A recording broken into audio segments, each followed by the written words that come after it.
I would like to talk to you a little bit about the environment where Kingdom Tower is happening, because this is where all the investment decisions stem from, And we will talk about the Kingdom City and the Kingdom Tower very briefly, so that you know where I come from and what's behind this project. Okay. So the Kingdom City, Kingdom Tower is happening, the project that's happening today, because people thought that we will not build it, and now we're airborne.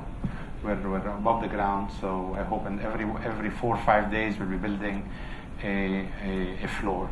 And at the end of the year, we'll be on the 10th floor. A year from today, 47. 2 years from today, 126. 2 years and a half today, 165. And in 2018, I hope we will be able to complete the building. We are in the Kingdom of Saudi Arabia. It is the region powerhouse. It's one of the strongest financial economies in the region that flow outside the region. So it is the second oil. They have the second oil reserves in the world and 6th largest natural gas reserves in the world, unexploited yet. But there is rapid economic and urban growth in the kingdom. Population is 28 million. 70% is below 30 years old. So we, a real estate developer, find an angle in this in our decision making. Where do we invest? What do we do? 70% below 30. In 2030, 70% will be below 20. These people will need apartments, housing. They will need leisure, entertainment, jobs, so offices. So all of the above are needed in the kingdom, and this is organic demand. It's not imported demand from elsewhere. There is considerable investment from the government. The budget of the government is tremendous. In 2009, they used to spend 150 billion a year. 2010, they decided to spend 510 billion. 2012, 585 billion. 2013, 620 billion riyals. 2013, 820, and 2014, 855 billion. So they have projects in the pipeline for the next 10, 15 years, ranging from metro lines to schools to universities to roads to hospitals, you name it. So there is economic growth, and the private sector is also investing tremendously in the country in projects. There is pressing housing demand, so with 30% of the population below 30 today out of the 28 million, there is a short of 1.6 million housing units. So the government is trying to help, to assist by giving grants, giving money to people, or giving them land, or developing real estate projects for affordable housing. But this also goes upstream to the upper income groups. There is serious demand at every level for housing in all the cities of the kingdom. Okay, we are in Jeddah. They call it the Bride of the Red Sea. It is the second largest city in the kingdom after the capital Riyadh. It is the gateway to Islam, to Mecca and to Medina. So every Muslim would like to come once in his life to Mecca or Medina. So he has to pass through Jeddah, and he would like to spend a few days in this traditional environment, for tourism, for relaxation. So if there is a real estate opportunity, there's an offering, this could be realized. And today the government is building an airport for 80 million passengers. They're facilitating visas for pilgrims, so this will bring more people to Jeddah. What's more important, Jeddah is also the first tourism destination in the kingdom. 28 million, all of them go during vacations to Jeddah. They just like it because it's more relaxed, it's on the seaside, there's a number of resorts, but there is no seats on planes. So now with the new airport, with numbers of hotels happening, being under construction, many people will come to Jeddah, and because the government is building the infrastructure for tourism in the city. And it is the first commercial and business hub in the kingdom. So it is like Dubai to Abu Dhabi, where all the trade happens in Jeddah, where the imports happen to Jeddah, and political decisions and big decisions happen in Riyadh. So with these three items, you see that we find also real estate opportunities, investment decisions are taken, be it to develop more hotels, to develop more leisure entertainment places for tourists, or to develop financial center or business center, office building, office offering. The population of Jeddah is 3.8 million, the population of my country, but in 40 kilometer stretch by 10 kilometer width. And it's growing faster than the kingdom population at 5% per annum. Okay, the project is a city. The tower is the icon, but the project we're building. The mission of the project is to build a mixed-use environment with an advanced quality of life. We're putting in state-of-the-art infrastructure, modern street furnishing, using cutting-edge technology and offering generous public domain. It will be the new central business district of Jeddah that will anchor its growth. Jeddah is horizontal, it's flat. And there is one or two buildings that you can see, you can identify yourself with. And they're obsolete or they're old. There's nothing, say I am in this building or in this area. It's really tough to give an address in Jeddah. Although there is business, there is work, there is lots of, things happening in the city. So we will offer this city a new node, a new pool of attraction. And this city center will be anchored by spectacular 1,000 meter plus. We'll announce the height in a few years. Mixed-use tower, the tallest in the world, the greatest by all standards. The tower will become the elite's business, residential, and tourist location, featuring a four-season hotel and residences, which we already signed, offices, residential apartment. And the tower will offer the city of Jeddah and the Kingdom of Saudi Arabia a global landmark. The facts, the Kingdom Tower is located in Ubhar, it's north of Jeddah. Land area 85,000 square meters, total construction 464,000, GIFA 290, sellable area 184, heights 1,000 meter plus, we have 170 floors. Construction started in 2012, we hope to complete in 2018, cost total 6 billion riyals.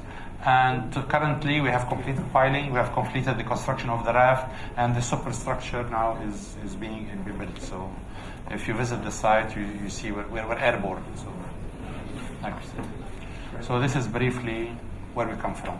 I'll speak about other things in a minute. All right, good morning. Part of my pitch to all of you is really trying to define the context at the broader sense, and then we can work into more detail. And one of the, if I think about tall buildings as international investments, my suggestion would be absolutely. And in fact, it was at MIPIM, which is the large developer conference that's held every year in Cannes in March. There was a closed-door session where there was 45 of the largest sovereign wealth and investment companies in the world that invest in real estate. And there was a presentation that was made that basically said that this year that we're in right now, international investment in commercial real estate would top $1 trillion, first time in history. The last time it got even close to that was in 2006, and it was $860 billion. So the fact is, the question of is there money being invested in real estate? The answer is obviously yes, and the growth from even 2006 to 2014.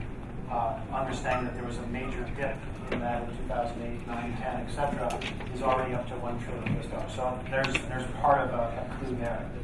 I think this thing about the way I read it, international investment. We all know the story of the Shard. If you were in London last year, you heard Irvine Seller, the owner of Seller Properties, talk about the Shard, and the fact that that building, in an economic sense, wasn't buildable in a kind of traditional development sense. They took the Qatari royal family to basically say, here, we'll give you the money. We're very patient. We don't need a return today. We're a long-term player. And Irvine built that building. Of course, now at the top of the building is the Shangri-La Hotel, which is now open and generating cash. He still doesn't have a lot of tenants in the building. There's a sister building across the street, which is much smaller, which needs court took all of. So there's a strategy in how you kind of position the property. But that building was more or less built without a tenant and for a long-term investment. And my daughter is also quite fond of the building. Literally, a lot of calls that we receive at the council are what I would call public interest calls. And literally just recently, CNN Money called us and they ran an article that said builders race to develop sky-high condo buildings. It's been questions that we've been asked by the Wall Street Journal, in this case CNN, and you can see this was the diagram that was shown in the article about the change in the use. And I think as we just heard in our first plenary session, these buildings are changing. And in fact, one of the reasons why we are going to New York is all of this stuff is happening. And I think what's interesting, and I'll point out the one in the middle, which is being touted as the slimmest building in the world right now. I think there's a couple of interesting pieces to this. Number one, and the gentleman from the Suzhou project mentioned this morning, the density of buildings when you go high is really a challenge. I think the one building that was shown 80 elevators. 80 elevators not only cost a lot of money, they take up a lot of space. Residential has a far less density the higher you get, right? So there's an economic balance of why tall buildings are typically going residential is because they're more efficient to build. I mean, what's the net gross of an office building versus an apartment building? There's at least a difference of 10% there. The next one is the financial side of it. People are willing to spend $90 million for an apartment in one of these buildings because they are great address, great city, 1 in a billion view, if you will. So those are the things that when we looked at these buildings, about a third, what we could find research-wise, about a third of the investors in these buildings, albeit individual investors as individuals buy apartments, are from overseas, or from outside North America, let's put it that way. And then the last slide I want to show you is a project that I've been involved with, which shows, I think, a very different story. In fact, in 2012, we talked about this project at this conference. Here's a project, 600,000 square meters in a Tier 2 city with a 400-meter tall building as the signature of the project. Private developer, not government sponsored, not government involved, but a private developer. And the strategy that they use as an investment strategy to build a project like that was to do phase one, which is over 2,000 units of residential. Obviously, there's equity that comes in that allows them to build phase two, which is in yellow. And they went even 2 steps further. Number one, they sold the retail. They were able to condo the retail and sell it to Pavilion. And so that brought in more capital. They also, the tower that's to the right, in the upper corner there, is actually what we call Soho.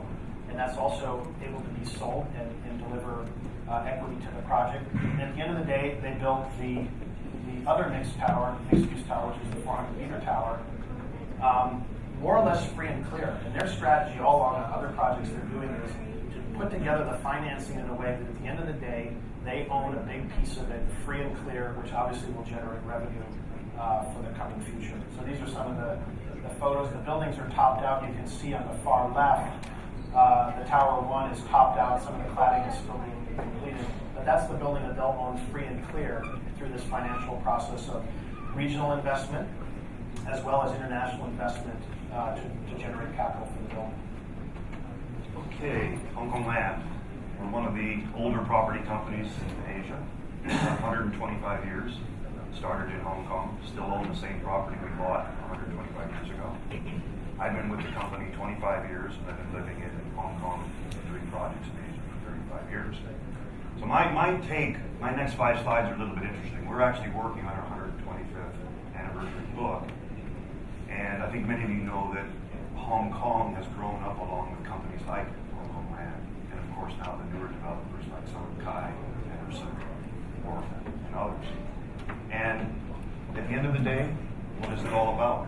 When you look at a site and you try to determine if it's going to be a profitable site, what's the demand? What's going to be the land price? And more importantly, what is going to be the lease period? Especially for a developer that holds long-term, or a long-term developer. And finally, interestingly enough, and I think the slides will show you what I mean, building codes are quite interesting. What is the definition of tall? In the 1890s, a tall building, the tallest building you could build in Hong Kong was between 15 meters and 18 meters, 100% site coverage. What is it now in Hong Kong? All you got to do is have a meeting with the government and they'll give you 420 meters, 480 meters. They dropped a code which was in place for a long time, which was the sight line from Kowloon looking toward Hong Kong Island, and the maximum height was 180 meters. And I'll show you a couple of the buildings. So I'm just going to run through 5 quick slides, which I hope will be interesting for you. So in 1904, this picture was actually taken in 1930, but it didn't change at all from 1904. There's only one building that had been built in that time period. In 1904, after the Central Praia Reclamation, where Hong Kong added 60 acres of land, 25 hectares, all of these buildings were built, every one of them. All of them roughly 4 to 5 stories high, 15 to 18 meters tall. And what drove this development? Of course, it was commerce. It was also tourism. Hong Kong actually was a place of tourism at that time. Central Hong Kong had more hotels at that time than it does now today. It was all about business. It was about the tea trade. It was about the spice trade. Opium had unfortunately been banned in China. We own 7 of those buildings. We still own 6 of them. And we bought 2 of the biggest ones, Princess Building, these 2 buildings here, Princess Building and Queen's Building, which is now the Mandarin Oriental Hotel. We bought those buildings in 1925 when we had cashed out on some land that we sold a long time. So this is 1904. World War II. Hong Kong was invaded. It was almost 4 years in captivity. The population of Hong Kong went from 1.6 million people to 600,000 people and less. It was a tough, tough time in Hong Kong. Luckily for us, all of our buildings became office buildings or the offices of the Japanese military. So our buildings were actually in good shape. When the British came back to Hong Kong in 1945, August 1945, took back control of Hong Kong. But what did the Hong Kong government do? It put rent controls on everything. No one could build anything in Hong Kong. We were very lucky, and I have an interesting discussion with a structural engineer who's doing projects for us in Jakarta at the moment. We luckily had built some of our earlier buildings with spare capacity in the foundations. So what did we do? We added floors to existing buildings while keeping the tenants in place. It allowed us to then move tenants into existing buildings and then eventually start demolishing the buildings. The first building that we redeveloped was Alexander House, which at the time was maxed out at 75 meters, and interestingly, a plot ratio of almost 20. Now, the weird thing about it, this was, like I said, in the 1950s. The Hong Kong government decided that they needed to build buildings very, very quickly. So they said, you can have, it was a volume calculation at the time, you can build buildings up to 20 plot ratios. 5 years later, they said, no way, maximum 15 plot ratio. Hence why there's still a few buildings in Hong Kong that have a plot ratio of 20. Princess Building is one of them. Now, just for people to understand some of the buildings that were also built at this time, finance was coming into Hong Kong big time. Bank of China, Hong Kong Shanghai Bank, Standard Chartered Bank. All of them basically negotiated with the government to move City Hall, that's where City Hall used to be, and build those 3 buildings. Again, all of them between 70 meters and 75 meters tall. That then became the financial hub of Hong Kong. I should also mention one thing. Most of these pieces of property, which if you know Hong Kong today, this is Conant Road, which subsequently there's been 2 more major reclamations. All of those pieces of land are on 999-year leases. Almost freehold. Subsequently, everything to the north of Conant Road is on generally 75 plus 75-year leases.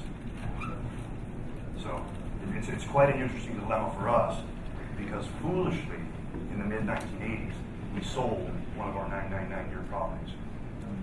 And we regret it. So then the 1980s, what happened in 1978? China opened. Deng Xiaoping took control of China. The great opening of China. Shenzhen was booming. Hong Kong needed to add space very, very quickly. So these 2 buildings here, Exchange Square, Jardine House. Jardine House was finished in 1973. At the time, was the tallest building in Asia, 180 meters. Plot ratio of 18. Exchange Square, which almost bankrupted Hong Kong. Almost bankrupted Hong Kong land. It was finished in 1985, the main phase. But today is our most profitable building. But the height of these two buildings was limited by that sight line from Kowloon, 180 meters. And that was it. However, Bank of China came to the Hong Kong government and said, we want to build a very special building designed by I.M. Pei. And it changed the rules in Hong Kong. And over here in the corner is, of course, the Bank of China building, which went considerably higher than our two buildings in the forefront. Then in the 1990s, again, demand was building up again. China was continuing to boom. Southeast Asia was continuing to boom. But we're big now into Singapore and into Jakarta with our properties there. But Hong Kong needed more space to grow. So this was the largest reclamation that Hong Kong ever did. And here we are today. Now some people question, did Hong Kong do the right thing when they allowed the consortium to build IFC2? Originally it was a master plan for 3 towers, 2 office towers, and the Four Seasons Hotel on the right. Here. This was supposed to be 2 towers. But the consortium, we were not involved with that consortium. They convinced the Hong Kong government that building tall would be iconic, building tall would add value to the center of Hong Kong, and would add a big podium for greenery. The jury's still out. The Hong Kong government right now is struggling with super tall buildings. We have 2 tall buildings in Hong Kong, in the main part of Hong Kong. We have 2 super tall residential towers. Right now, the Hong Kong government is struggling with super tall buildings. But, and I can't give you the exact figures, but IFC2 generally gets rents 30% more than our Exchange Square. 30% more than our best tower, which is Exchange Square. It's about prestige, it's about location, and it's about growth. And right now, Hong Kong has a huge demand for more property, more office space, more hotels, more residential. And we need the land, so what's going to happen next? This is a chart that we know is going to change rapidly. This is the existing 10 tallest buildings in the world. And what's interesting about this, if you look at, there's some groupings here, Willis Tower, Sears Tower all by itself down the top. And as we did some research and looked at the development strategies of how these projects came about, typically there was a heavy government involvement or government subsidy, government participation in some way that drove the development of the top 9 buildings. And it's important to talk about that because of, again, the history and timing of thinking about tall buildings as an investment. Willis Tower, go back to the Sears Tower, 1974, there was a big gap in the development of tall buildings around the world until Petronas began its development cycle. Petronas, as that project began to be developed, was really driven by the impetus of the government in Malaysia to develop an iconic building that was going to put Malaysia on the map. And as that strategy unfolded, it was going on in other places. It was going on with Jinmao here in Shanghai at the time. And if you look at the examples of these other locations, you're going to see that government impetus to try to move projects along really drove things. Now, Tim has identified, and speaking with Mounib, you're now seeing the mechanism where developers are looking at the overall economic investment of a project and figuring out the formula that allows them to move forward without government support. So I think a project like Tim pointed out is a perfect example where the development formula, the investment formula, by staggering the asset type and then bringing it online in a certain sequence, allows you to develop these projects. Mounib pointed out to me as we were speaking earlier, the whole Kingdom Tower project is really a private enterprise. Yes, there's certainly government support and there's infrastructure around it, but it's really being driven forward by a private enterprise. And I think that's a real change we're going to be seeing to continue over the next decade or so, where private investors are actually coming to the fore to replace what was strong impetus, wholly driven by many government type interests. On these super high-rise buildings, obviously there's two challenges. One is the design and construction of these buildings, and the other is what happens during the life cycle of the buildings. Because once you have built these buildings, you also need to upgrade the government agencies to support these buildings, for example, fire brigade, civil defense, things like this. So for Mr. Mounib, my question is that what's happening in Saudi Arabia? You're building the world's tallest building, more than 1,000 meters. So what's being done on the government agencies front to really provide this supporting role, which is quite crucial during the life cycle? And maybe Tim can also comment on this. The other question is for Mr. Jim Robinson. Obviously, the tall buildings take up a lot of space in terms of service areas, so efficiency does need to be compromised. You operate in a lot of places like Singapore where there is height control on buildings. So in terms of if you had the choice, would you rather build a more efficient building or would you build a high-rise building which is more iconic?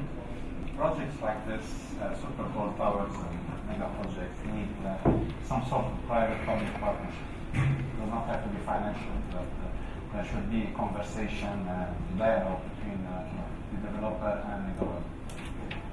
In our case, although the project is fully funded by private investors and is being developed by private investors, it's considered by the government as a mega project, which has certain status. So mega projects in the kingdom have to develop their own infrastructure. They have to bring their own electricity, they have to bring their own water, and they can cooperate with the National Water Authority, National Electricity. They don't have electricity today. They don't have enough water to give you. So you have to work with them to find parallel solutions until they can supply you with. But in all cases, you have to pay for the infrastructure and utility capital investment. Fortunately, there are companies interested in doing the capex and getting the benefit of the operation of these utilities. Now, in terms of codes and fire safety, air traffic, there is no codes, codes that exist today. We are writing with the government, with the civil defense, and with the head of the General Authority for Civil Aviation, the codes for super tall buildings with respect to fire safety, to vertical transportation, to evacuation, and with respect to the relationship of the buildings with the airports. All the airports are close to all these developments, be it the reflection of materials, or the interference from the equipment, the lighting, or updating the charts of the international airline associations. They have charts with they tell you where it's solid objects. So all of this is being prepared on a private basis in cooperation with the government to become the. We have done a big effort with our vertical transportation supplier to, for example, to transfer the code from the American code to the European code, which is mostly used. The EN 81 now is mostly used in the world in Asia. The ANSI is becoming obsolete. So we are able to rewrite this code on for example, the vertical transportation with respect to fire safety and to the evacuation based on a hybrid solution, mostly European standard and the best of the American standard. So with, maybe I'll talk a little bit about Nita Dalian. That project started about 11 years ago. And although back then there were definitely buildings of a couple hundred meters in Dalian. There was nothing at the height of 400 meters. And again, coming from a private developer point of view, it had to be a very efficient building. It had to be something where we squeezed every ounce of effectiveness out of the floodplain so that they had a performer that would actually pencil out.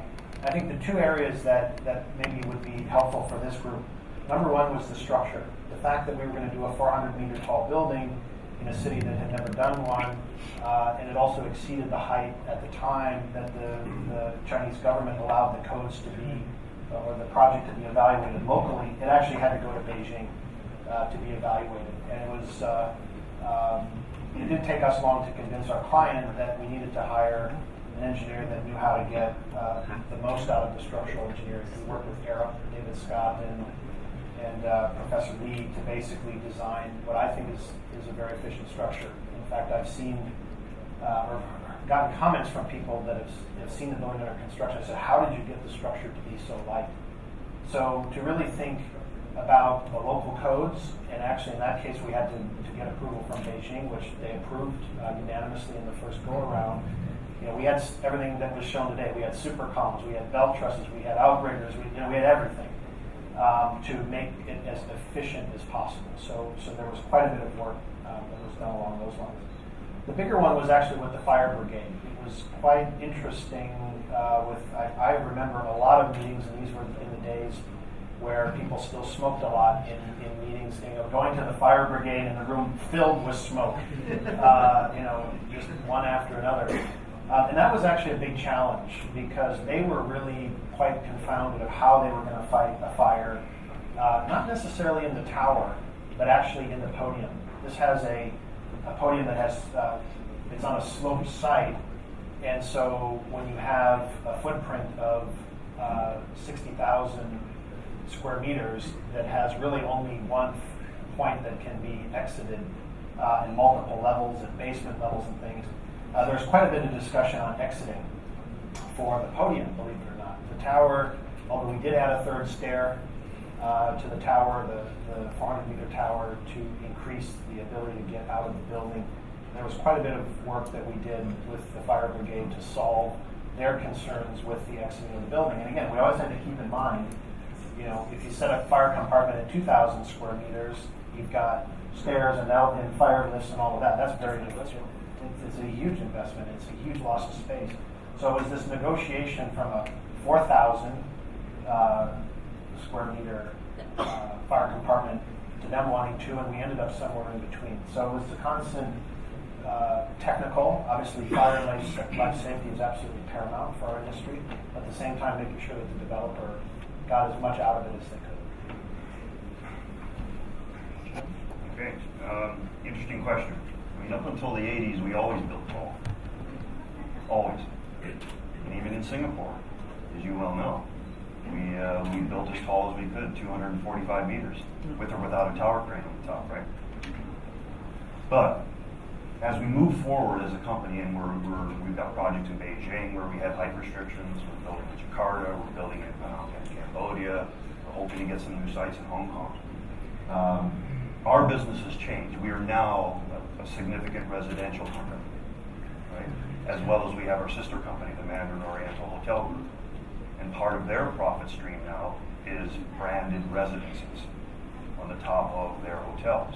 Macau is a good example, where we did One Central Macau. We decided to put the hotel and the branded residences into the tallest building, the signature building. Because what? Because those were going to be for sale, and the hotel needed to have an iconic tower. But if we look at our bread and butter tenants, our office tenants, when we look at a building, we always say, okay, in this market, do we want a 30,000 square foot floor plate, or do we want a more flexible 15,000 square foot floor plate? One Raffles Quay in Singapore is a classic example. You guys were the structural engineers. We created two different products in the same development. One is a very short 24-story building, 35,000 square foot floor plates, big financial office tenants.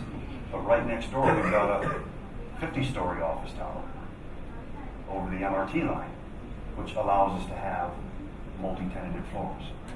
So it really depends on what we think is going to be the investment strategy that we're going to take, whether it's at Jakarta, Singapore, Phnom Penh, where we're building an office building.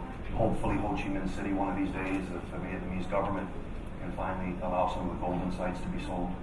And of course in Beijing, where if you guys are around for my talk tomorrow, we have a height restriction on a 1.5 million square foot development that is 32 meters tall.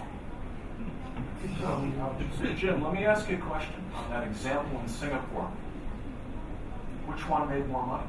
The office building or the more mixed residential? Okay, well, that's an interesting question because the next development we did, which is Marina Bay Financial Center, Right. had a 60% office requirement, minimum, and then the rest could be anything. Right. So we decided to do residential.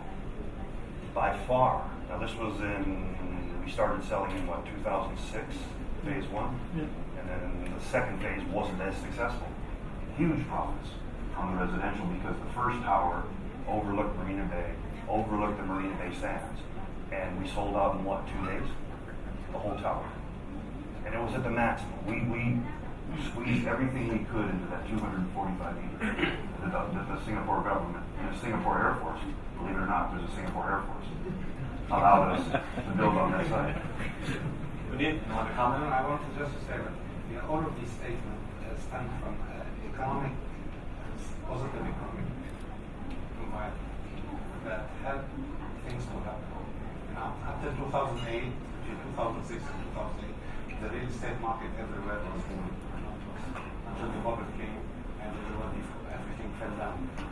So I think decisions, when we take decisions in real estate markets, in developing a real estate project, is either there is an economic situation that there is a need in the market for this, or we make something available for people to come take it. And this has been the case of Dubai for a long time. And in other places, in our case, for example, we're making something available for people to come, and they haven't seen it before, it has been done before. And we believe that people would like to come and invest in a project like ours because we offer so many things which is different, it's not available in the market. We have the ingredients for this. And the economic situation is helping. The key, really the question is, what happens when there's a downturn in the economic situation? What do you do? Is there a threshold where it doesn't make sense financially to build tall? Because if we talk about the Kingdom Tower, it's probably an icon that makes the iconic iconography that makes the reason for that building, and the money will be made on the buildings next door. So is there the height that it makes sense from the developer point of view, 300 meters or 400 meters, and then above this height, it's actually more iconography that is important? I think from a developer's perspective, that question of does it pencil, that's where we start. That's what we do for a business. When we're putting our pro forma together, we're looking at the economic, how does this thing work? And we ask ourselves those questions at 300 meters, at 400 meters, at 500 meters. What do you have to do to design that building, but also what product do you have to put in that building that makes that formula unlock and come to the right answer? And that right answer, again, the group talked about, depends on your investment perspective too. Are you going to be driven by an IRR that has a real time clock ticking on it, or are you looking at a gain in equity, an equity multiple, or are you looking for a net operating income? There's many different ways to look at real estate investment, and I think the answer to that question ends up being how clever you are at unlocking the value as you move through the process. Maybe you want to talk a little bit about how you looked at it? I think the question is why do we build these super towers? And I can think of a number of reasons. One is that there is a need for densification and agglomeration of a certain environment. Land is scarce, there is demand for space. In 2050, 80% of the world population will be living in cities. So you need space, you need more space, and cities cannot keep on growing horizontally for many reasons. You need to have, but you create problems that are related to this. And this also takes you to the cost of developing this project, especially with respect to utility, public transport, and all this. Second, market condition pushes you to develop a super good tower. Other situation is value creation, like in our case. We believe that by doing a super tower, maybe I hope we'll make money out of it. Then we can talk about the second part of the question, which is the efficiency and the trade-off between how high can you go and still be efficient and make money. Okay, so it is about you put the icon and the value is created around it. A good experience is the downtown Dubai. It has proven that people like to go there because there's something happening. Third, there's the ego problem. People like to build super tower. People like to live when you are in your utmost economic growth and power. You would like to leave something for history. I mean, the Egyptians left the pyramids. The Roman left temples. The church in Europe left beautiful cathedrals when they had money, and Napoleon left the Arc de Triomphe. Everyone, the Industrial Revolution, they built the Tour Eiffel. So every time, when New York was built, it's about the financial center. So these are the reasons why. Now, tell me, the question is, how high can you go? It is a problem. The higher you go, the more problems you have. It is, super tower is about technical issues, it's about cost, it's about things related to it. So you don't think about the feasibility anymore. Okay? But you have extra costs. You have costs in piling, you have costs in structure, you have costs in transportation, you have costs in fire safety, you have costs in seismic issues, you have costs in wind issues, you name it, and you encounter things you have to solve with time.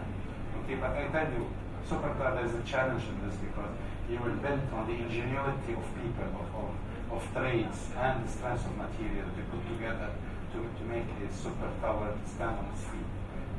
So you shouldn't think too much about the cost and think about how you can develop the area around it and make money out of the projects around it. I tell you, for example, in the case of our tower, we're trying to maximize as much as we can the efficiency of the tower.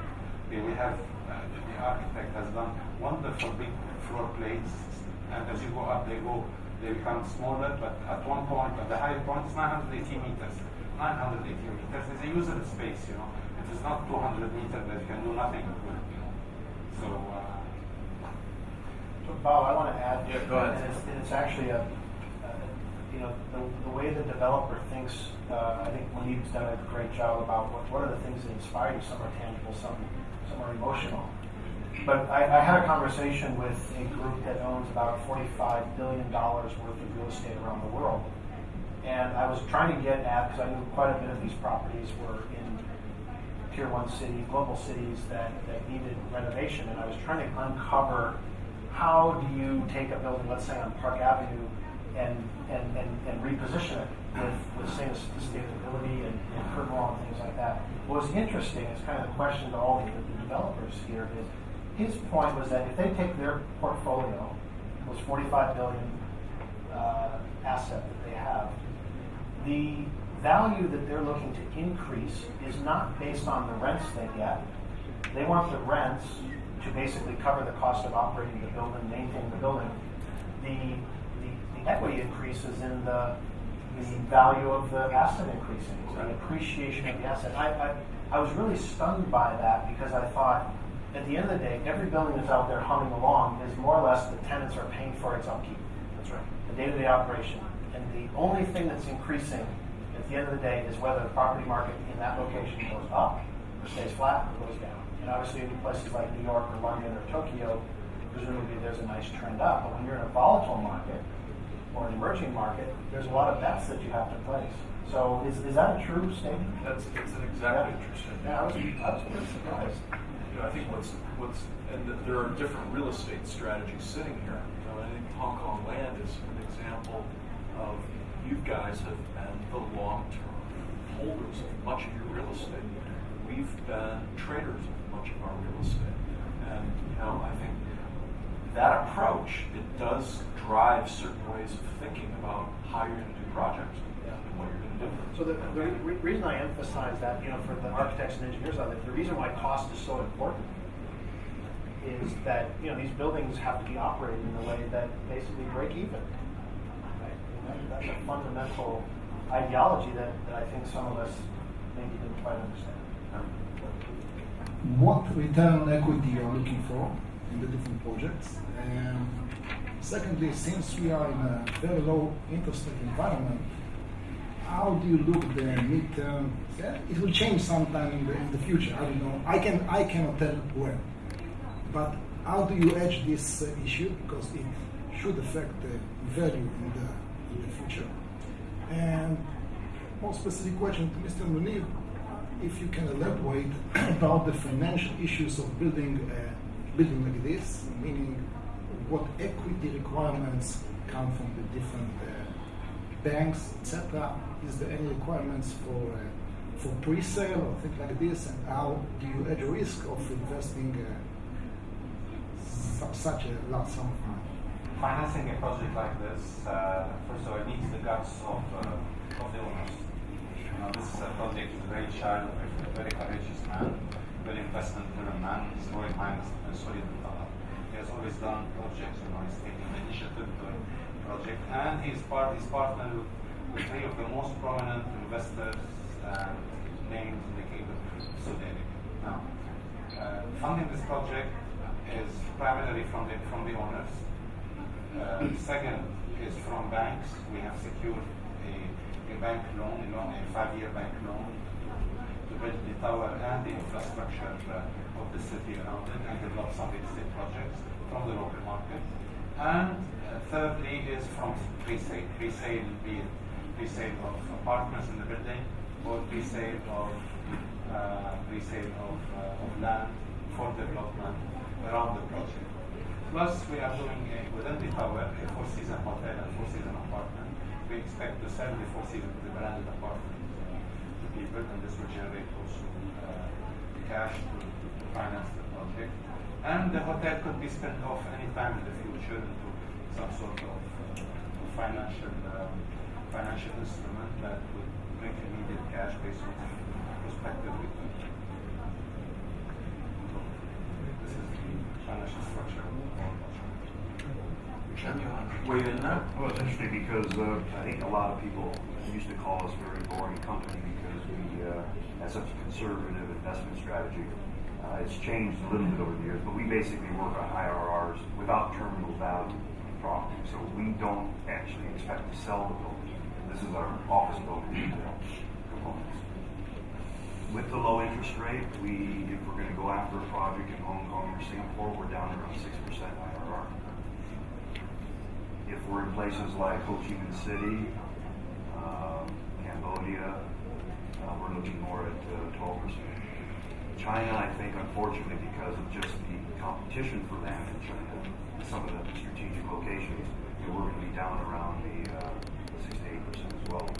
Now, what really causes us problems, because again, we look at initial rent and the rental growth over a time period. Where we struggle is when we get a lease term that's only 40 years. So we really struggle with those sorts of short lease periods. When we look at a project, we just can't seem to make the numbers work because our lords and masters in London will sometimes say, that's not good enough. And we say, well, can we use terminal value? And they say, no. So we have to find the projects that have an interesting mix of being the right product for the right sort of tenants that are coming into the market. We're very commercially driven as an organization. So we unfortunately turned down. This city is a great example. We've been looking to invest in this city for 20 years. It's hard to find. Jardines has one of the buildings on the balloon. They gave it up in 1952. Jardines was invested in the Peace Hotel. Andrew Oriental tried to do a joint venture with Jinjiang Group and it didn't happen. We've been wanting to be in the city for 20 years, but we've not found the right deal, or we've not been willing to spend the money that we thought was a reasonable return. So we're still looking. For those of you out there that might have a piece of land. That's an open statement. Trust me.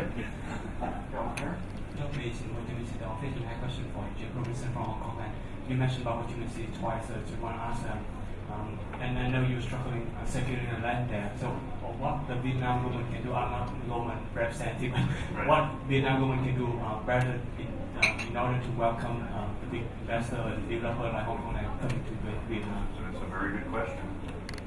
The Vietnamese government has a difficult time clearing the site of the existing people living on those sites.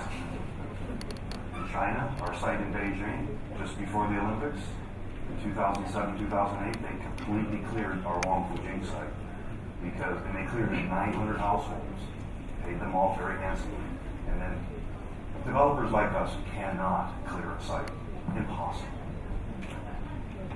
So in Vietnam, our biggest struggle is we've had a couple of sites we looked at very seriously, but unfortunately, because of what happened at the end of the Vietnam War, a lot of small households and small retail shops took occupancy of every corner of the site, and it's difficult to move it. The government's the only one that can clear sites. So at the moment, we're still in negotiation. Different in Hanoi. Actually, Hanoi was different. We actually have 2 small office buildings in Hanoi, and in both cases, the Hanoi government was able to clear the site. And, presented us with the site, we bought it, and we built those 2 buildings in the 1990s. James Garrett with the City of Toronto Planning Department. And in Canada, we have a very stable banking system. But in spite of that, it sometimes takes 3, 4, maybe even 5 banks to finance a project. So I'm interested in, Timothy, your presentation of this idea of phasing. And I'm just wondering how that would translate to financing a single tower. James, you mentioned the idea of condos above a hotel, which is something that's quite interesting we're seeing too. But do any of you have other examples in terms of how you can phase a single tower and start financing? Yeah, well, interestingly enough, some of the larger projects in the U.S. that were charging along in 2006, 2007 had tremendous infrastructure costs, and then when the economy hit, when you had to start parceling things up, there were things that you couldn't easily parcel up, like a big site that had contaminants that you had to do all the contamination removal day one. Or thinking about, although in places like New York you build at lot line, 0 lot line, there are ways to schedule construction, but really kind of issues that you incur with that, with disruption and how do you sell that first project, which is really your biggest risk. While somebody says, "Well, I'll never know if you'll build what's next door." I mean, there's all of those kinds of challenges that, as the economies roll, you have to deal with. I mean, I think some of the things that I think property, depending on the size of the site. I mean, imagining Toronto in the urban environment, and you're wanting to do something that's 0 lot line in a block. That becomes challenging from the standpoint of there's not many ways to cut it up. There have been buildings that were staged vertically, and office use, and then hotel and apartment. I mean, those are the classic kind of uses that you can add on top of. I'm trying to think of if I can remember a building where they added on top a sizable residential project down the road. But dealing with different programs, so you can condo out a residential, or you can condo out an office, or you can condo out a hotel, is actually pretty typical. But I guess to the other panel, is there other examples where someone would come back and add 30 stories on the I guess the one comment I would make, it ends up being related to what are the rules in virtually any city or country you're working. Some places you can't pre-sell. You've got to finish the product and then sell. So there's a wide variety of I think one of the benefits of how you understand the world, the rules working in China, is when you can see many of these multi-use projects pushing forward here, because the rules allow you to get that pre-sale done and get that income in on the residential side. There's other places you can't do that. Quick question regarding sustainability. It feels like the social aspect of sustainability is often left as last point of discussion. So financial sustainability, environment, and so on come on top. And picking on the example of Ho Chi Minh, where challenges may arise when clearing sites. I'm just curious to know, how different companies, say Hongkong land with long history, and Jeddah development company, maybe a newer structure and build a city within 10 years versus Hong Kong Land grew up with a city. And how do those two companies perceive social sustainability and manage it in the different projects? I would say in our earlier years, of course, sustainability wasn't even a word really at the end of the day. I would say since the 1980s, we have looked very seriously at that whole issue of how do we make the environment around our building. I'm going to use Hong Kong as a good example. Conversely, I think the Singapore government does it brilliantly. They force developers to create a wonderful city environment by just the way they sell their land and the requirements associated with a piece of land in Singapore. But going back to Hong Kong, I think in the 1980s we decided that it was very, very important that we make Hong Kong a more livable city, especially in Central. We were the ones that started planting trees, not the government, in the city of the center of the city. We were the ones that went to the government and said, listen, you got to change these awful railings. You got to improve the pavements in the street. You know, it went on and on and on, and the government took a while to get their approval, but they finally agreed as long as we paid for it. So then we went to other developers in the area and we said, do you want to come in with us? And they generally said yes. So if you go to Hong Kong now, it's a different city than it was when I first went to Hong Kong in the late 70s. It's a much more livable city in that regard. You mentioned Ho Chi Minh City. Behind the scenes, we do work with the government and say, okay, what is the best way to relocate these people? Can we help you by finding another developer that will build a residential development that will then house these people? Because a lot of these people are actually quite senior. These weren't middle class or lower class people. These are quite senior people that took up these places in the city center of Ho Chi Minh City. So we actually, behind the scenes, will work with the relevant government authorities, like we did in Beijing, to find out what are you going to do with those 900 households? Can we help? Can we link you up with another developer? But it changes. It changes all the time for us. In our case, sometimes it's completely different because the city is expanding northbound where our project is, and we're creating a node, which is the city center. And social housing, affordable housing is happening all around the area, being developed by the government or by private companies. We have different real estate offering, but our payback to society is really we're paying for all the infrastructure. So we're going to do beautiful street furnishing and finishing. We're going to do lots of public spaces. We have the largest water body in the Middle East happening with animation daily, weekly, monthly on occasions. So people can come and open an amphitheater, they can come walk, spend time. We're doing lots of public spaces. We're doing lots of public amenities. We're building the largest mosque outside Mecca and Medina in the Kingdom of Saudi Arabia. All of these are offerings to society that we as developers feel responsible. As for the housing, we need housing. We need housing for the 2,000 employees that will be working in Four Seasons Hotel and Four Seasons. But we will not do it on the project. We will do it across the street from the project in this coming up development, or we'll lease it from somebody. I am under the impression that in Hong Kong, more than in other cities, Chicago, Paris, developers are being built.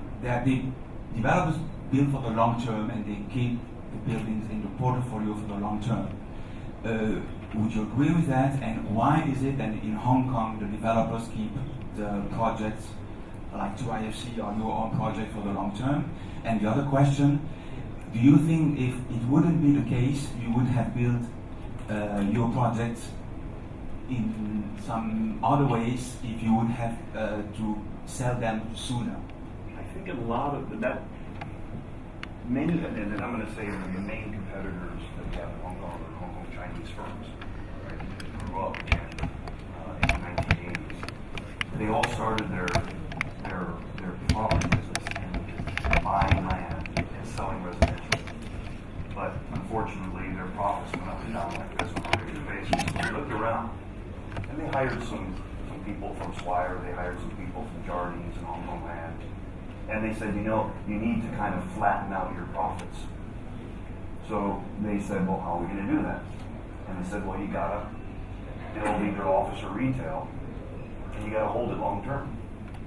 So it's a very simple little thing. You look at Shanghai, Henderson, they decided that it would be very advantageous for them to have a more stable bottom for their profit line. And then they still move up and down with their residential sales. But that's why from about the late 1980s, people started to hold their buildings long term. Sadly, one of the most strategically located buildings in Hong Kong, World White House. Many of you know Hong Kong very well. It's right at the most important corner of Hong Kong, Pedder Street, Carter Road. It was built and sold strata title in the late 1970s, and it's awful. The retail tenants, everything. It's just a strata title building in a CBD is awful. So, in many ways, that building is a great example of what you don't want to do in a CBD. So, I would say it's mainly because of that dynamism between residential sales and having a bottom line profit for these they're all publicly listed companies. I have 3 questions. The first one is, if we build a super tower, or specific as office tower,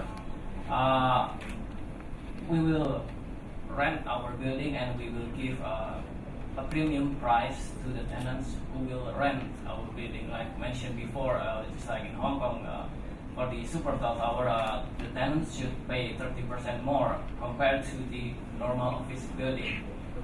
Do you have any range of how many premium price that should pay by the tenants for renting the super tall office?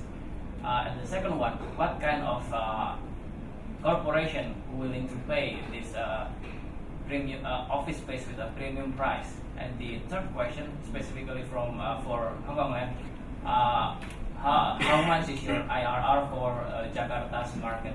You've got many clients, and when clients who are occupiers talk about super tall, like we saw an example today, Ping An Tower, they're building a super tall for self-use.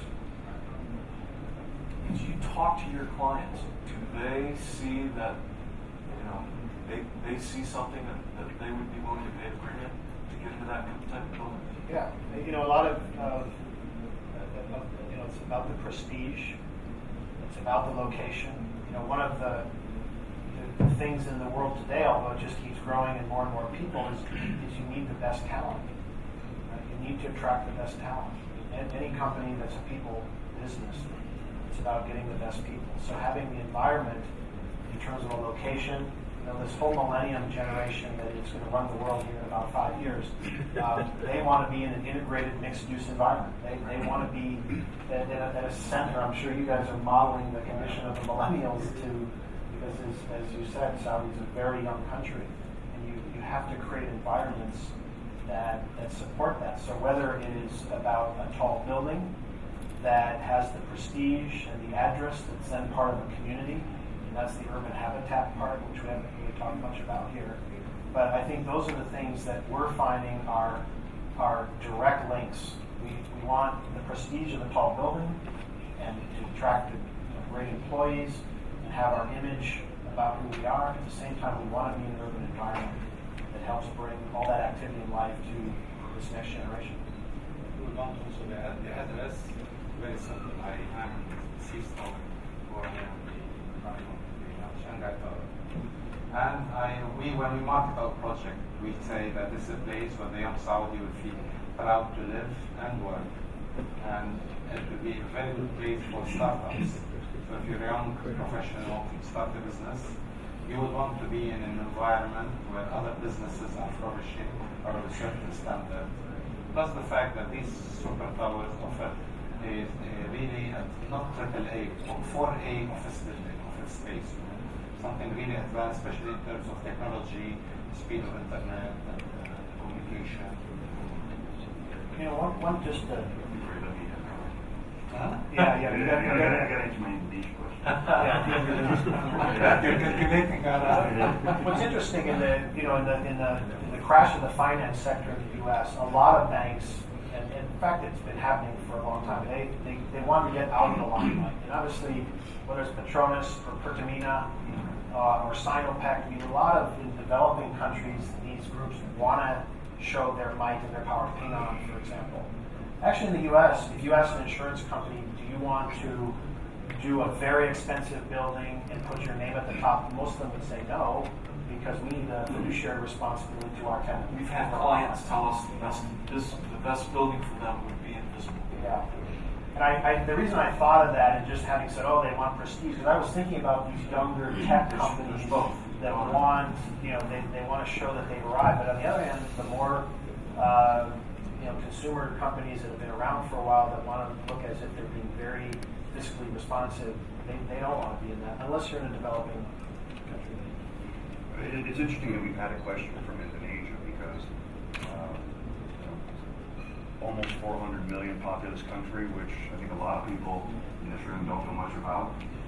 The Jardine Group and Hongkong Land have invested in that country since the early 1970s, and that's when we actually bought our land. So the land price is actually extremely low. So we have a little bit of a difficulty when we try to decide, okay, if we're going to do a new development, what is the IRR? It's a long land lease. It's actually freehold, and we paid almost nothing for the land. But you asked the question, okay, and I'm going to give the example of, say, a building that's 240 meters tall, because I think in Indonesia right now there's 10 or 12 going up of that height or more as we speak. It's the banks that are going to go into buildings like that. It's the accountants, because even in places like Indonesia, the audit trail is still huge. Law firms are going to go in. Interestingly, you mentioned the upcoming e-commerce, Apple, Facebook. It is a big market in Indonesia. They are very well connected, probably more well connected than many other parts of Asia. And then finally, Indonesia at the moment is all about minerals, resources, oil, coal, palm oil. It's those companies that leverage on those products that are going to want space in prime locations in Indonesia. And of course, China. They're looking at, they're keeping a low profile because of what happened 3-4 decades ago. But they are looking at Indonesia in a big way to expand their operations down in Indonesia, rent space, even buy buildings. So, we're very bullish on Indonesia. Our parent company is very bullish on Indonesia, and I think you're going to see a lot of growth over the next 10, 20 years. We have a strong tradition on public realm of the spaces between buildings, or the tradition to focus on the quality of the spaces between buildings and public realm. And we have a tradition, or there's a tendency to believe that by creating a high quality public realm, and by that I don't mean finishes or materials, I mean the actual the space, the public space being animated. And we believe by doing so, that's the way to raise the value of the properties of the surrounding environment, or to raise the prestige, so to speak. I wonder how do you see the balance between using the ground plane and or perhaps as well as the height to increase value and prestige? How do you see the balance between the two? One of the things at Tishman Speyer that we're so proud of is our stewardship of Rockefeller Center. And when we think about the foresight that went into the planning of Rockefeller Center, more than 70 years ago, and to see the great bones that was put in place of really creating a public realm that is one of the recognizable icons around the world. It's something we refer to all the time in terms of a model, a diagram, the scale, the size of those spaces, but also the programming and the different uses that we've put in place at Rockefeller Center to really animate that. We're huge believers in that, and that's a touchstone for us in terms of that's part of the special sauce that I think any one of us would talk about. What brings brings life to a project. And it does come down to an interface of how does the public relate to the project and the precinct or the realm you're creating. It may be about height, it doesn't have to be. I mean, you do have a significant tall building that's part of Rock Center, but generally the buildings are of varying height. Arguably, you could say, gee, they're not very impressive buildings in many ways. People have said that to us, but it is about the whole collection, and that collection is driven around a real emphasis on how the public space operates. Tim? I live in New York because of the public realm being so gracious. I mean, I pay a lot of tax too, but it's about that blend, and I think I still refer to it as one of the great cities, and Rockefeller Center is a perfect example. And I'll take the other end of the spectrum with Jakarta. I've been doing work in Jakarta for decades. Love the country, love the people, but to go from one building to the next, you have to get in a car, drive halfway down Sudirman, make a U-turn, and come back to get dropped off next door. And it's the most abrupt and unfortunate urban experience I can imagine. Now they're improving that a lot. It's kind of in transition right now. So I think the urban environment, the value that you create, cities like Singapore or Copenhagen, which are usually the two cities, North Hemisphere, South Hemisphere, that I would refer to as just brilliantly planned. It's about quality, and that's through and through. And everything from government policy down to the ideas of the materials that developers use. I think regarding height, interestingly enough, that article that CNN Money did, they talked about height, and we actually have some projects where the development plot ratio of the site doesn't actually allow you to maximize the height of the building if you maximize the site. And actually, the Singapore government, and I don't know if this is intentional or not, has a couple of those projects are actually in that country where there's two things that we're exploiting. One is the height, because what we find is the higher you get, the more people are willing to pay. Referencing back to the CNN Money article, they said for every 7 floors, there's a 3% increase in the sale value of those units. So if you do a 70-story building, that's a 30% increase from the lowest floors to the upper floors. Okay, and so stretching the building out actually makes some economic sense. The second part of it is about sustainability. I think the idea that, although yes, we're stretching out material, the idea that we can get more porosity in the buildings, to have spaces in the buildings that people can occupy that are public, or you can use natural ventilation to generate certain things, whether it's sustainability and things like that. So the idea that these tall buildings aren't just monoliths that are static and not dynamic, but actually that do create this dynamism. I think that's a positive thing with height, and I've been speaking in a couple of cities about them relaxing the height limit, because it's not really about height, in my opinion. It's about density, and that's the kind of careful balance with how much you're building and how tall you're building.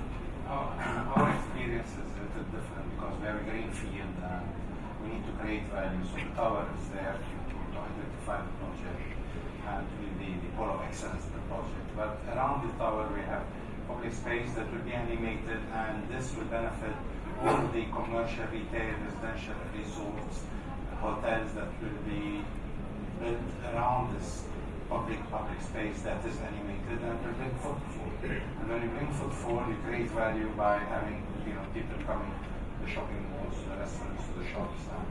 This is the objective of animating the public domain.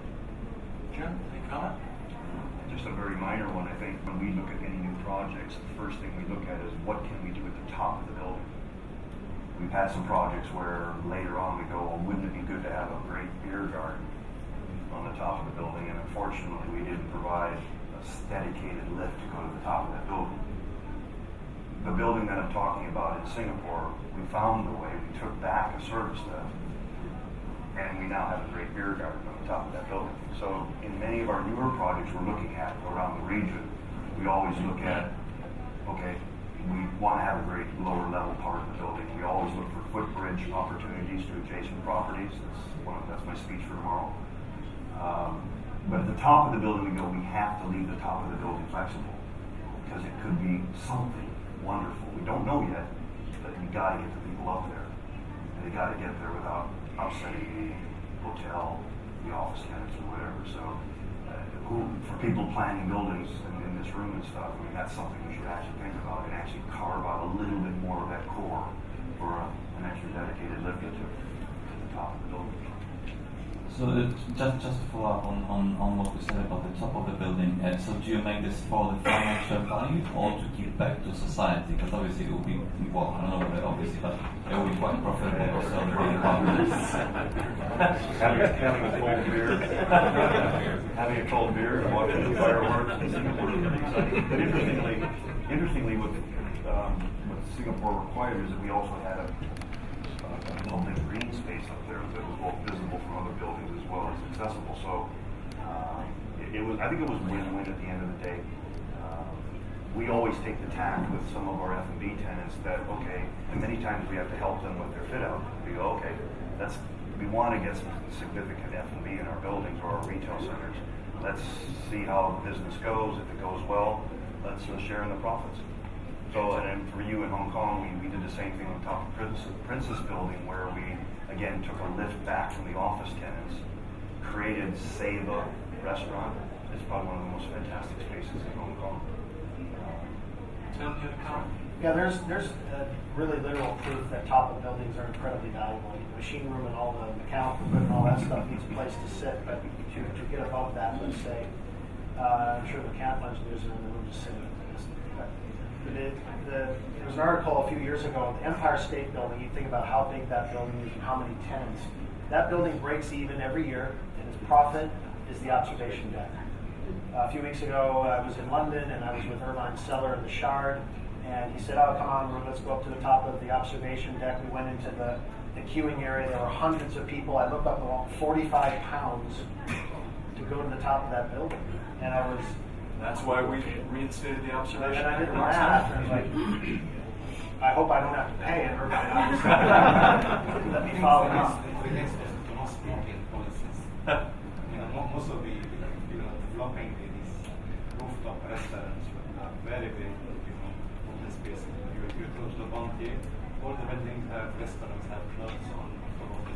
And this is the case in many cities around the world, not just tall towers, medium and the true globalization of the real estate market now. What's keeping you guys awake at night? What are the risks you see coming up that really keep you worried? Is it excess? Is it capacity? Is it location? What's keeping you guys awake? Well, as the architect, I have nothing to do with it. Let me just say what's actually pretty, that keeps me awake a little bit is how many clients we still or opportunities, people calling us and say, okay, we want to do a 500,000 square meter development here. We want to do a 300,000 square meter development here, and a 200 meter building. And I just think, oh my God, I mean, how can the world keep absorbing this much? And I'm worried about it also in terms of, we're building a whole capacity to serve that market. And so the risk on our business side is, how do you diversify and be in geography so you're not all eggs in one basket. So it's very different from these guys worry. But it is amazing how much activity is out there. I worry about finishing the project as soon as, because now there is the economic growth, the social growth is at some cost, and the opportunity is there. So I really would like to benefit from ASAP. For us, it's capacity in terms of execution very often. I think we see more opportunity than we can usually take on. So we tend to be selective and really focus on the projects that really make sense, that really get us excited. So we know we can't take on a certain kind of scale of project. We're being challenged by that here in China, where we see more opportunity than we have to do with this. In a similar vein, me personally, what I do day to day is, are there enough of the top quality contractors, suppliers, FA suppliers, etc., to do the buildings that we want to achieve and then maintain them? That's me speaking more from the, just getting it built, making sure that it's handed over to our people. Now, within Hong Kong land, the biggest fear we have is, will the tenants not be happy about something? We tried very, very hard over our whole lifespan to say, you have to protect your tenants in both, especially downturns in the market, right? You maybe reduce their rents. You work with them if they're having a hard time. If they've just had a power failure, or if a lift's broken down, you work doubly hard to make that tenant happy.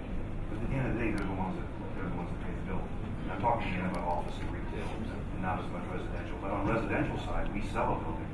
We stick around for a couple of years to make sure that the plumbing works, doesn't have problems and all of that.